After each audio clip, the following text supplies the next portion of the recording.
Assalamualaikum warahmatullahi wabarakatuh. Nama saya Salwa Bawafi. Saya dari kelas 10 IPSC ingin membacakan tugas biografi yang saya buat dari tugas bahasa Indonesia. Biografi yang saya buat berjudul tentang Raden Ajeng Kartini. Yang pertama ada orientasi.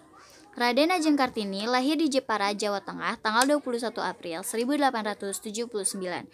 Atau lebih tepatnya ia dipanggil dengan nama Raden Ayu Kartini karena pada dasarnya gelar Raden Ajeng hanya berlaku ketika belum nikah, sedangkan Raden Ayu adalah gelar untuk wanita bangsawan yang menikah dengan pria bangsawan dari keturunan generasi kedua hingga ke-8 dari seorang raja Jawa yang pernah memerintah. Kartini sendiri menikah dengan Bupati Rembang KRM Adipati Aryo Singgo Jojo Adiningrat pada tanggal 12 November 1903 yang telah mempunyai 3 istri.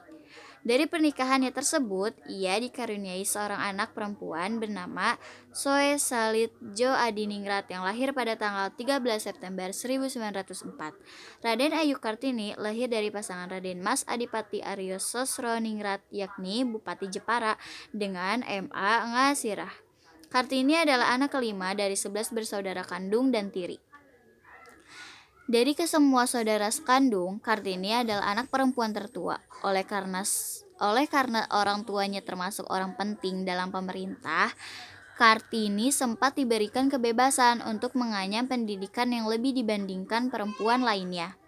Ia bersekolah di ELS, Europese Lagere School. Walaupun hanya sampai berumur 12 tahun, di sanalah antara lain Kartini belajar bahasa Belanda dengan keterampilannya berbahasa Belanda. Kartini mulai belajar sendiri dan menulis surat kepada teman-temannya yang berasal dari Belanda. Disitulah ia mencurahkan segala unek-uneknya tentang ketidakadilan yang dirasakannya akan beberapa hal yang ia anggap memojokkan wanita pada waktu itu 17 September 1904. Kartini menghembuskan nafas terakhirnya pada usia 25 tahun. Kartini dimakamkan di Desa Bulu, Kecamatan Bulu Rembang. Yang kedua ada peristiwa. Beliau merupakan salah satu pahlawan wanita Indonesia yang rela berjuang untuk rakyat Indonesia di masa penjajahan. Beliau adalah wanita terdidik yang memiliki harapan atas kesamaan gender.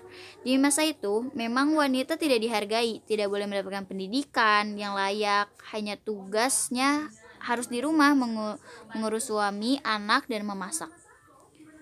Selanjutnya, kemudian, R.A. Kartini berjuang agar wanita tidak ditindas dan bisa sejajar dengan pria lewat sebuah perjuangannya yang menyerahkan keberanian.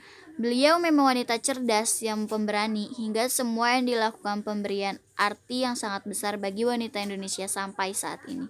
Berikut biografi R.A. Kartini, salah satu pahlawan wanita Indonesia yang patut dikenang sepanjang masa.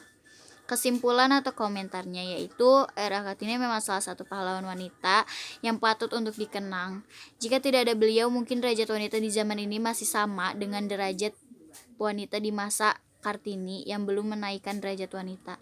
Dan sikap-sikap serta prestasi dan pendidikan yang harus dijadikan motivasi dalam hidup. Tentunya perjuangan Kartini memberikan derajat wanita lebih naik sampai saat ini. Mungkin jika tidak, sampai saat ini wanita tidak akan bisa sampai sekarang. Sikap yang patut diteladani dari seorang Raden Ajeng Kartini, yang pertama, dia tentunya pekerja keras, bela negara, berprestasi, pantang menyerah, tangguh, cerdas, berani, pengasih, dan masih banyak lagi yang tentunya bisa kita teladani dari seorang Raden Ajeng Kartini. Sekian biografi dari saya.